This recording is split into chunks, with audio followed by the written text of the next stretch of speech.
If you're struggling with your Amazon KDP ads, don't worry, because in this video, I'm going to show you how to permanently fix your Amazon KDP ads.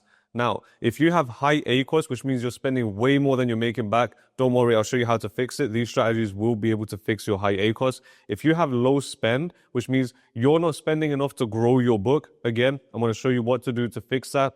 And then finally, if you have low impressions, if you have low impressions, then that means people aren't even aware that your book exists, right? Because impressions means your book popped up on someone's screen. If your book isn't popping up on people's screen, it's basically impossible for you to make sales. So let me show you how to permanently fix this. Now, what I'm going to show you in this video, I've applied this to hundreds and hundreds of books, so I know that this works. However, no matter what kind of ad strategy you're running, it won't work unless your book is good. Now, here's the thing.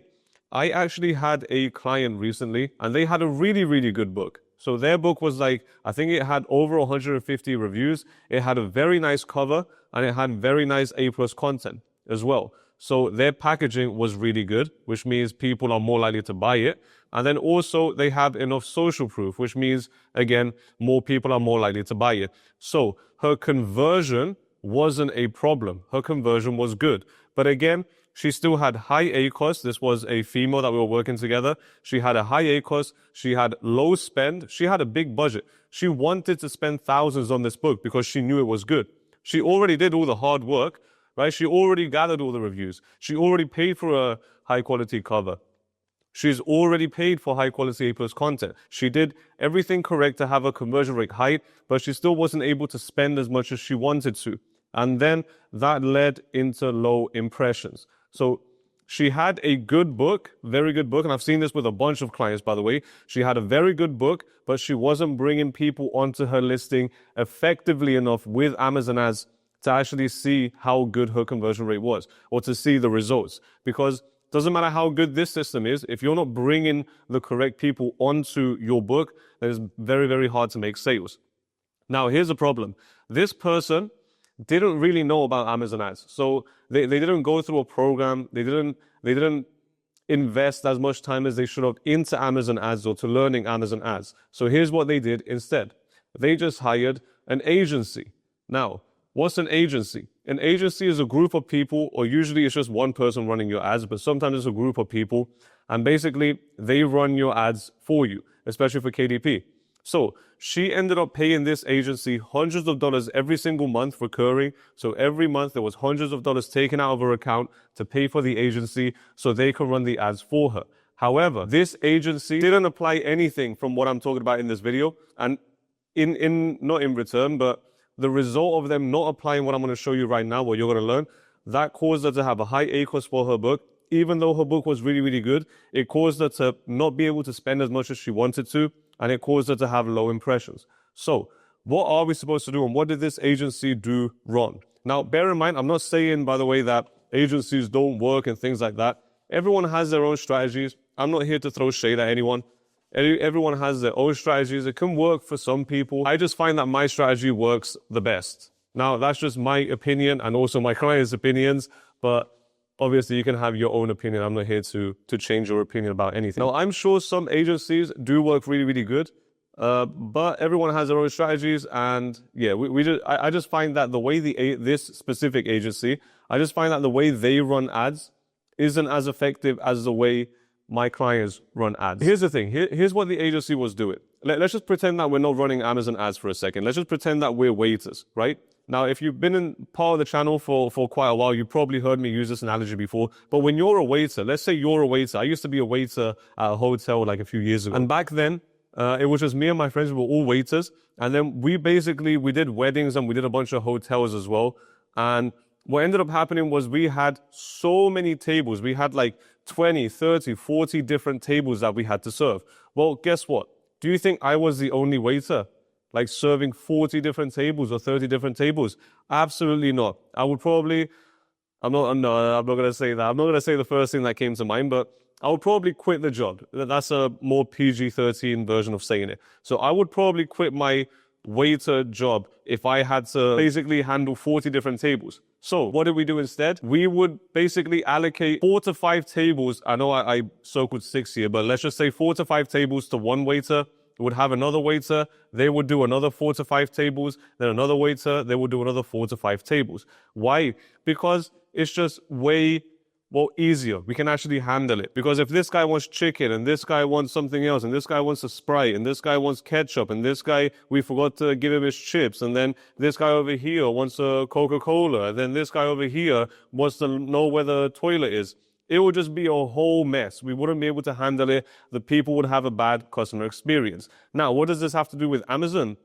Well, the way this agency was running their Amazon ads, and the way a lot of publishers run their Amazon ads, because of the outdated YouTube strategies that they watch, what they end up doing is they would have one campaign with a bunch of keywords, let's just say 100 keywords. I know you might have like 30 or 40 or 50 or 60 or 70, but let's just say 100 keywords for this example. They would have 100 keywords in a campaign, and then based on the results that we've seen, around 20 to 25% of the keywords actually got spent. In essence, around 75% of the keywords were basically pointless. There was no spend. There was no point of even having these keywords in the campaign. So if you're checking your Amazon campaigns right now, pause the video right now, open up your Amazon campaigns. If you have any campaigns with more than like 20 keywords, I'm going to say 20 to 25 keywords. If you have more than 25 keywords in a campaign, go inside that campaign and check out how many of those targets or how many of those keywords are actually getting sales, or actually getting clicks, or actually getting impressions, or actually getting traction. How many of those keywords are actually spending? And I guarantee you, not more than 25 keywords are spending. Maybe 26 or 27, but if you have 100, I guarantee you more than half of them are not spending. So what does that mean? That means that more than half of them are basically, you're not even giving them a chance, right? It's kind of like you're running it's basically like we have 40 tables at the hotel and I'm the only waiter, but I'm only giving orders to these tables. Not orders, but I'm only giving them service to these tables. And I'm ignoring these guys. Well, if I'm ignoring these guys, what's going to happen? They're just going to get up and leave, right? I'm not coming to take their order.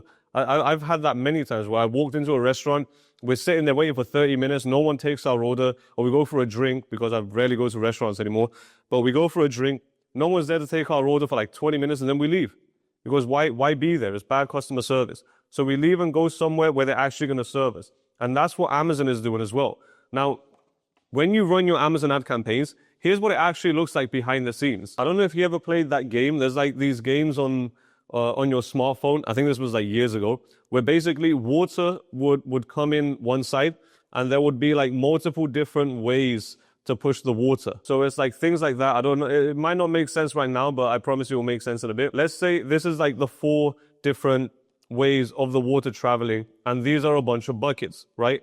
And we want to collect as much water as possible inside these buckets. Well, if we put water through here, right, which path is it easiest for the water to follow, right? Is it this one? Well, this one, it goes down, but then, this one is fairly easy, to be honest, but this one here is super, super hard, right? Because can you see the water right here is going down, and then, well, it can't go up, right? So the water's stuck right here, right? I hope this makes sense. The water can't elevate and then come back down. So that means no water is going to be spent in this bucket. Never. Physics make it impossible for the water to drop here. Now, same thing applies with this. Can you see? This goes a bit up and then it comes down. Well, water's never going to travel up because it only goes downwards. So this bucket is also not going to get any water. So what's left is with this one here and this one here. Now, which one of these two is easiest for the water to travel through? Well, this one here has like one turn, then it goes down, then it has another turn, and it goes down, it has another turn, and then it goes down. So this one takes a little bit longer for the water to get there. So we will collect a little bit of water. Now with this one here, look at how easy this one is. It's going to go like this, and then it drops straight down. So guess what? This bucket is probably going to get the most amount of water, right? This is exactly how a campaign works on Amazon. The water is your spend. So when you have hundreds of keywords, this is almost like, here's 20, 25 keywords here, so we can do the math, right? This bucket of water has another 25 keywords. This bucket of water has another 25 keywords. And this bucket of water has another 25 keywords. Now, in total, the campaign, this is almost a campaign. Hopefully you get the analogy. I don't know if I made it crystal clear, but the campaign, the water is your spend, and then these are the keywords that actually get spent. And you can see, because it's easier for the water to trickle down here, it's also easier for Amazon to spend the campaign money on these 25 keywords, right? Now, usually, the reason why these ones, so these extra 75 keywords, just like we talked about over here, 75% of your keywords are not going to be working. The reason 75% of these keywords aren't getting traction is most likely because these keywords here have the highest search volume, right? Now, if they have the highest search volume, isn't it easier for Amazon to spend for these keywords? Because there's just more data, there's more people searching for it. So if this one here, if these 25 keywords have 1,500 daily searches, let's say, 1,500 people are searching for these keywords, these 25 keywords every single day. But this one over here, 3 people are searching for it, or 10 people are searching every single day. Now, it will be much easier for Amazon to spend more money for these keywords, right? Because there's just more search volume. Well, if you have one campaign, and in that campaign you have hundreds of keywords, or more than 25, because I would not suggest you have more than 25 targets or keywords in a campaign. And this is the reason why.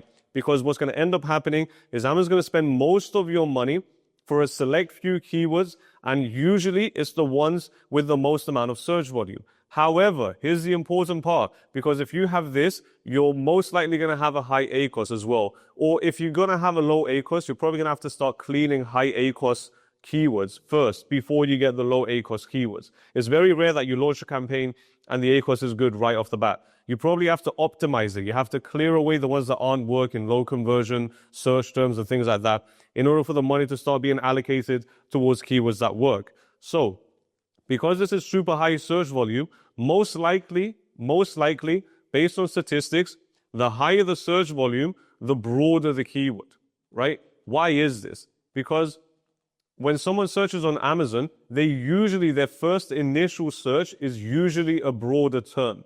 Is usually broad. So if I'm looking for a gift for my little brother, for example, and let's say I'm going to buy him a coloring book, I'm probably going to type in coloring book for boys, right? That's the first thing, because it's super, super broad. I'm going to type in coloring book for boys, and then a bunch of different coloring books are going to come up. Once I see what's available out there, that's when I'll probably go a little bit deeper. And then I'll put like dinosaur coloring book for boys or monster truck coloring book for boys. Now, because that's more accurate, right? If I'm selling like a dinosaur coloring book for boys or a monster truck coloring book for boys, because that keyword is more accurate that I search for, the results that are going to come up are going to be more likely for my book. And then also, the search volume is probably going to be a little bit lower because less people are searching specifically for monster books rather than just coloring books in general, right? That's why these ones have lower search volume. However, if you're mixing all of these, so if these are 25 monster coloring book keywords, and then over here it's just coloring book for boys ages 8, which is a little bit broader, these are going to start getting all the spend. And these are usually the ones with the highest ACoS because they have the highest search volume because they're the broadest ones. And you have a high ACoS because they're the broadest ones. Usually. I'm talking about 99% of the time. I can't sit here and tell you exactly what's happening with your specific account because I don't even know who you are, right? Like, I don't know who you are. Sometimes you guys will leave comments as well. You might leave a comment saying, hey, Barry, I'm not getting sales from my Amazon ads. What's the problem? I can't answer that. I haven't looked at your ads personally because sometimes it's different for every person. It's a different adjustment for every person. But if you have campaigns with hundreds of keywords, this is definitely a problem that's holding you back. If you have 50 keywords, it's still holding you back. If all your campaigns have 25 targets or under, then great. Your campaign is optimized to spend effectively because I'm going to show you what happens as soon as you separate them into their own campaigns. But if you're mixing your high search volume keywords and your low search volume keywords into the same campaign, Amazon is just going to favor the high search volume keywords. You're going to spend a lot more money. You're going to get a higher ACoS. And then the keywords that have a higher conversion rate for you, because they're more accurate, they're not getting the spend, right? So you're not getting the sales that you deserve. So what are we going to do instead? Well, it's very, very simple. If we have 100 keywords and the campaign can only handle around 20 to 25 keywords. By the way, when I say keywords, I also mean targets. So this applies if you're running a product match campaign and things like that. It's always 25 targets. So when I talk about keywords, I just mean targets. But what we should do is we have money, and then we should have the campaign and then 25 keywords, right? And that's it. Then another campaign with 25 keywords, right? Then another campaign with 25 keywords, right? Then another campaign with 25 keywords. Now, you might be saying, well, why not just have 4 ad groups in one campaign instead of 4 different campaigns? Isn't it harder, Barry, to start optimizing 4 different campaigns? No, it's not. It's 100 times easier. I would rather optimize 4 separate campaigns where the keywords are separated between them in their own little groups, rather than have one campaign where all the keywords are mushed together, right? Just like being a waiter. If you're a waiter and I'm like, hey, here's 100 tables, you're going to be like, Barry, I'm sorry, I can't do this job. Or you're going to probably ask for a raise if you want to do it. But I'm guessing you can't handle 100 tables as a waiter, but you can handle 20. You can handle 10. You can handle 5, right? It's the same concept. So what we can do is we did campaigns, especially with this client as well. We did campaigns, and then now the money was being spent 100% effectively for most of the keywords now. So now this bucket of water with the 25 keywords was getting spent. This bucket of water, this campaign was getting spent. This campaign was getting spent. This campaign was getting spent. And now because we're spending more and also it's separated, so for example, these keywords right here, they might be the high search volume keywords. So they might be the broadest version of your keywords. These keywords right here can just be coloring book for boys, coloring book for girls, or whatever you're selling. If you're selling a cookbook, this can be cookbook, easy cookbook, cookbook for beginners, like super broad, short tail keywords with high search volume. And then these ones here can be longer tail keywords. So Mexican cookbook for beginners, Mexican cookbook for Mexicans. I don't know if Mexicans have Mexican cookbooks or if they already know how to do Mexican food, but yeah, so these ones here, you want longer tail keywords, and then they're usually going to have lower search volume. But guess what? Within the campaign, these keywords are not competing with the broader keywords because the broader keywords are in their own campaign, which is perfect. So now when we're telling Amazon, hey, Amazon, spend money for these low search volume but targeted keywords, Amazon will spend the money. Then with these ones here, we might have all the keywords that have cookbook, for example, and now Amazon's spending the money for these keywords that have cookbook. And then in here, maybe we have all the recipe keywords. So Mexican recipe book for beginners, Mexican recipes, easy for beginners, things like that, right? So all the recipes ones. So great. Now we have 4 different campaigns with 4 different types of keywords included. Now, the way you separate these is all depending on you. You can separate it with search volume if you want. You can separate it based on the theme of the keyword or the group. So just like I did here, all the keywords with recipe in it, I'll put it in its own campaign. All the keywords with cookbook, I might put it in its own campaign. Maybe a target audience, so all the keywords with for women or for beginners or things like that, I might have it in its own campaign. And now, when it's time to optimize, it's not all mushed together. Now I can take a look at the campaigns, and then I can see this campaign has 120% ACOS, this one has 32% ACOS overall, and this one has 50% ACOS. I can see, oh, these broader keywords are giving me a high ACOS, but these super accurate keywords are giving me a much lower ACOS. Let me spend more on this campaign, increase the budget and increase the bids, and then let me lower the bids and lower the budget for this campaign. Well, doesn't that sound easier to optimize? Because if it wasn't separated and you just mush them all together, now for you to optimize it, you have to go individually, keyword by keyword. And to be honest with you, only 25 of them are working. So there's barely any optimizations for you to do. You're probably going to start spending money on the higher search volume ones, which are usually the ones that don't bring you the most profitable sales. So you have to spend money on the ones that are not going to bring you profitable sales, then optimize it, lower the bids, and then Amazon will start spending on the ones that are actually going to give you more effective sales. I hope this is making sense so far. So this is what I do with me and my clients. We separate all our campaigns, and then we see that we're spending a lot more effectively. Now, the ACOS lowers right? Or the ACOS might not lower overall, but you're going to have campaigns with lower ACOSs, and then ACOSs, I don't even know if ACOS is a word, but you're going to have one campaign. You might have some campaigns with low ACOS, some campaigns with high ACOS, but the real thing is like now you have something that you can optimize a lot easier, right? And especially now that it's Christmas time, I don't know if you could tell it's Christmas because I have the Christmas tree, I have a Christmas hat. I don't know, I think there's a name for this, but I'm just going to call it a Christmas hat. But yeah, hopefully you can tell it's Christmas. And it is Christmas. And what happens during Christmas? We get a bunch of more traffic on Amazon, right? We get like 3 times more traffic on Amazon. Well, if your campaigns aren't separated, no matter how much traffic is coming, you're still not going to be spending effectively, right? You're still going to be missing out on potential sales you could have made during Christmas if you separated your campaigns. But yeah, I think that's good for the campaigns. But there is one more thing I want to talk about. And this thing is one of the most common things I see in the entire KDP industry. I mean, I've spoken to hundreds of publishers. I don't know if it's thousands at this point, but I've spoken to hundreds of publishers for sure. And most of them are doing the thing that I'm going to tell you right now. I'm going to talk about it right now. Now, if you're not part of my program, I almost guarantee that you're doing this. I almost guarantee that you're doing this because I was one of the first people on Amazon KDP to start running ads this way that I'm going to talk about right now. And before I tell you the story, let me just explain what I mean. One of the issues that this client had, and a lot of my clients do have, is they have a set budget that they want to spend on ads.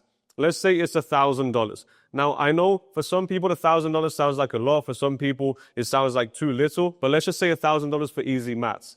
What ends up happening, especially with this client that we're talking about now, they were only spending $100 a month, right? But they wanted to spend $1,000, and they could have spent $1,000. And one of the reasons was the campaigns, just like we talked about, because can you see, only 10% of her spend was being spent, essentially. She still had 90% budget that she wasn't spending. So that's like her book growth, right? This is money to grow her book, and she couldn't grow her book because of this reason. So we separated the campaigns, but there's one more very, very important thing that we did, or one more important thing that we did. Now, most of the gurus out there, most of the agencies out there, most of the Amazon ads experts out there, what they suggest is to launch campaigns with down only. If you don't know what down only is, this is a match bidding type. What does that mean? It means you're giving Amazon the power to spend your money how it wants. Now, that doesn't really explain anything, so let me explain it for you. So, if you launch a campaign, and let's say we're selling a Mexican cookbook, and then the keyword that we're targeting is Mexican cookbook for beginners. Now, we're going to launch an Amazon ad campaign, and then based on our bid, let's say our bid is $1. If we put it as down only, right, if our match bidding is down only, then that means if Amazon thinks that we have a lower chance of converting, which means we have a lower chance of making the sale for that keyword, Amazon will give us a lower bid. So we might show up for 70 cents. You might be thinking, well, that's good, isn't it? Because we're saving money. We just saved 30 cents on that click. Yes and no, because here's the thing. Your $1 might have gotten you to the second position, right? This is you right here. This is what your $1 might do. But your 70 cents, because you're less likely to convert, Amazon will push you lower, and then you might be a lot lower for 70 cents right here. Now, if you do convert, great, you saved yourself money. However, which one are you more likely to convert, first of all? When you're lower on the page or when you're higher on the page? Probably when you're higher on the page, right? But that's not the actual problem. That's not where I want to get at, because that's just like, yeah, I don't want to go off topic. So more likely to convert if you're higher because people trust the top results more. But my question to you is, if you just launched a book, if you're launching a book, right? You just launched your book this month or last month, okay? And you heard the KDP gurus and these agencies and things like that, and then you launched with down only. How does Amazon know to lower your bid? That's my question to you. How does Amazon know? How does Amazon know when to lower your bid or when to keep it at $1 that you told it to? Right? If you just launched your book. Well, it doesn't really know. That's the problem. Now, you might say, but Amazon has their own algorithms and things. Yes, but what specifically, like how exactly does it work? The way it works is based on your conversion rate, essentially. So, here's the thing. If I search Mexican cookbook, and then also we have Mexican cookbook for beginners, right? And then for this first keyword, we have a 7% conversion rate. And then for this keyword for beginners, Mexican cookbook for beginners, we have a 16% conversion rate, which means how many people bought after clicking on the book. If 100 people clicked on the book and we have a 16% conversion rate, that means out of 100 people, 16 people bought the book. If 100 people click on the book over here, and then we have a 7% conversion rate, 7 of them bought. So if you're Amazon right now, you know that for this keyword right here, the average conversion rate on Amazon, by the way, is 10%. So this right here is above average. So what's Amazon going to do when you bid $1? It will show you for this keyword for $1 because you're more likely to sell. Now, what happens when you target this keyword right here with a 7% conversion rate? Do you think Amazon is going to keep you at $1 or do you think it's going to lower your bid? Well, most likely it's going to lower your bid because it has the data that says, hey, this isn't converting what on average it converts on Amazon. It converts lower than other cookbooks. It will probably compare the other cookbooks and see, oh, there's another 3 people in this niche that have a 12 or 13 or 14% conversion rate for this keyword. Let's show them instead. And then because you have a low conversion rate, it will lower your bid to show up lower because you're less likely to sell based on your conversion rate. Now, the real question is, if you just launched your book, right? If we know that this is how Amazon works, right? And you just launched your book, how do we know? How does Amazon know to lower your bid, right? If you're doing down only, how does Amazon know if you just launched your book? Well, it doesn't, right? It's not going to predict your conversion rate. It can't predict your conversion rate. It needs to have the data, right? So Amazon is looking at previous sales data to understand if it should lower your bid or not. So if I just launched a book and I'm launching campaigns and I'm launching them with down only, you're probably thinking, if you disagree with me, by the way, that down only is how you should launch your books, then fair enough. We have different opinions and different strategies. But if you launch with down only, to me, it doesn't make any sense. Like, why would Amazon won't even lower your bid. It just doesn't have any previous sales data. It doesn't know how you're going to convert for this keyword. It doesn't know how you're going to convert for this keyword because it has no previous sales data. So what does Amazon end up doing? It just kind of stalls, right? It's like if you're standing there and a wolf is in front of you or a leopard is in front of you. You went out camping and now there's a leopard in front of you. Are you going to know what to do? Well, maybe for experience, then you'll know what to do. But most of us, we have no idea. So what are we going to do? We're basically going to freeze. We're going into fight or flight mode. And that's exactly what Amazon does. Because you're telling Amazon, hey, Amazon, here's a brand new book with no data. Lower my bid if I'm less likely to convert, right? Make sure you don't spend a lot for this book. Make sure you optimize my spend. Make sure you save me as much money as possible. But here's my book with no data. It doesn't make any sense. Right? You're not giving, first you need to give Amazon the data, right? You need to give Amazon the data first, so it builds up the knowledge first, and then it will know to lower your bid. So what I end up doing, and what I do with every single one of my clients, and it makes ads so much easier when you do this, and I'll tell you why, is we launch with fixed bids. Now, what's fixed bids? Fixed bids is very easy. You're basically saying, hey, Amazon, I want to bid $1 for this keyword. Guess how much Amazon is going to bid for you? $1. Sometimes it might bid less, like 95 cents. Other times it might bid like a tiny bit more, like $1.02, right? On rare occasions. But it will stay as close to this as possible. Now you're thinking, or you might be thinking, I'm not a psychic, I don't know what's in your mind, but you might be thinking, okay, well, why would I pay more, Barry? Why would I pay more? It's a brand new book. I don't know if it's going to work. I want to save money. I mean, first of all, you're trying to run a business, right? And second of all, you put so much time, you put so much effort into a book, you don't want to show it to the most amount of people. I'm guessing you do, right? You're launching your book, right? You're promoting your book. You're running a business. So it makes more sense, launch your campaigns with fixed bids in order to make sure that, first of all, you're showing up high, right? Even if you don't have previous sales data, Amazon doesn't even know to lower your bid. But you don't really want to, if you just launched a book, you don't want to show up all the way on the bottom of page 2 or all the way on the bottom of page 1. You basically want to, well, I'm assuming you want to, the way I run my business and my clients run the businesses, we want to see data as fast as possible, right? So we can make optimizations as fast as possible. So we can end up making more money as fast as possible, right? It's all about data. So I'm paying with fixed bids, and then I'm telling Amazon, if I know that this up here is like 120, and then the second one is roughly like $1, great. I want to bid $1 or $1.10 or $1.20 so I can keep showing up really, really high.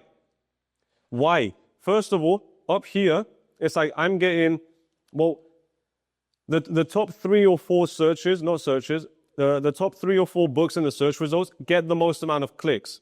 If they get the most amount of clicks, then this is where we collect data the fastest, right? And that's what we're paying for. We're paying for data with ads so we can make optimizations faster. The faster we make optimizations, the faster we start making more money, more profit, right? So we're getting data fast. If you do down only, you're basically saying, hey, save me money, and I don't care if I get the same amount of data you could have gotten here, but it might take you 2 times longer, 3 times longer, 4 times longer to get the same amount of data. Because when you say you want fixed bids, you're not giving Amazon any control. That's the thing. That's the thing most publishers just completely skip. They prefer to give Amazon the entire control and then hoping that it's going to save them money. But it doesn't save them money. It sacrifices their growth or their book's growth. With fixed bids, you're basically telling Amazon, hey, Amazon, I'm bidding $1. I don't care what you do. You should show my book for $1 right here. And then when you're spending, it can go through as easy as possible. When you have down only, it's almost like when I was a kid and I was in school, they showed us like this documentary where it showed like the veins, our veins, or like our blood, whatever. I think blood travels through your veins, right?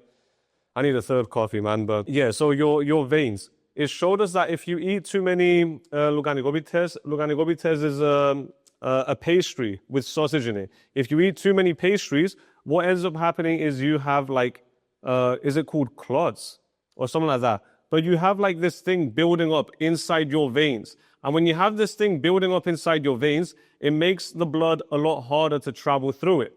And that's exactly what you're doing with down only. So it's kind of like you have this thing in your veins. And then the blood is trying to go through, but right here is very restricted. So only a little bit is going through, right? You have all this spend you want to spend. This is all your book's growth. This is your spend on Amazon. But because you have down only, which is like these things here blocking you, it's all the buildup from the pastries and all the fats and things building up around in your veins, then it just doesn't, you're not allowing Amazon to spend your money. With fixed bids, you get rid of all of this, right? And then you're just spending more effectively and flowing. All the money's flowing. And the most important part is that you have control. Because especially during the launch of your book, you should have control. Even now in December, you should have control over your spend. Now, hear me out. If you have a bunch of data, like I'm talking about hundreds of sales data, hundreds of pieces of sales data. If you have thousands of pieces of sales data, so you made over 1,000 sales in ads and you have data on what works, what doesn't work, or Amazon has previous sales data, use down only. Amazon is smart enough to figure out if you're going to convert or not because it has previous sales data. If you're launching a book though, or you're in the early stages, you're in phase 1, if you're part of my program, you know phase 1, phase 2, phase 3 Amazon ad campaigns. You know when to launch each one. You also know the goal of each phase, and you know exactly how to scale your campaigns to reach those high figure months. Well, then great. You know when to use fixed bids, when to use down only, when to use the other match types, when to make optimizations. You know everything. If you don't, then during phase 1, it's very, I wouldn't recommend you use down only. And I had clients, right? I was running Amazon ads for them. And then I was one of the first people to do this. They came to me and they all came from these super fancy gurus, expensive courses. They would all buy these expensive courses online from fancy KDP gurus. And then they all preached to use down only with their ads. She came to me, the book wasn't working. And then I did exactly this. I separated her campaigns and then I put all of them fixed bids because her book was early on. She didn't have enough sales data. And also she had no control over her spend. Some days she would spend, other days she wouldn't spend, right? Because Amazon was just fluctuating her spend. So we did that, separated the campaigns, we put it fixed bids, and then her book started working instantly. Like within 2 days, the fixed bids just picked up, and then her book scaled. We were able to grow that book. She was showing up higher in the search results. She was getting more sales and more clicks because she was showing up higher. She had more control over her spend. Right? Okay, so if you need to make optimizations with a down-only campaign, you're bidding $1 and you're getting 70-cent clicks. and you want to lower this, right? This is giving you a high ACOS and you want to lower it to 65 cents. What are you going to do? You're going to lower this to 80 cents, right? Or are you going to lower it to 65 cents? Maybe you will lower it to 65 cents, you know, and then maybe that works. But if you have fixed bids, because you're telling Amazon exactly what optimizations you want, if I have $1 is too much and I lower it to 95 cents, it will start spending 95 cents. If I lower it to 70 cents, it will start spending 70 cents. And I have a lot more control over my spend and then also over my ACOS. Because your ACOS is determined by your spend and also your conversion rate as well. So you can start allocating the money correctly to the high search volume key, not search volume, but the high converting keywords. And then you can allocate less spend to the low converting keywords, right? So now, because it's all about control. That's it. When you're running Amazon ads, it's all about control. That's all you need to know. So that's why we do fixed bids, gives us 100% control over our spend. And then secondly, separating the campaigns gives us 100% control, again, over our spend, where it's being spent. And then it's much easier for us to make optimizations as well. So now essentially we have, well, basically, instead of having hundreds of keywords, we have 4 campaigns. And instead of having down only, we have fixed bids. So now we have 4 campaigns with fixed bids. And we're basically making it impossible for Amazon to not spend our money where we wanted to spend it, right? So fixed bids, all the money's flowing, and then campaign separating with 20 to 25 keywords max or targets max, making it the most effective way to spend our money. That way we're going to get the exposure we need, to get the clicks we need, to get the sales we need, and it all just compounds. It will boost your impressions. It's just like this big snowball effect. But anyway, hope you found this video valuable. If you want to work with me, link down below. If not, no problem. Just click on this video that just popped up now, and then it will take you to another valuable video on YouTube. So yeah, go out there and make a bunch of money with KDP.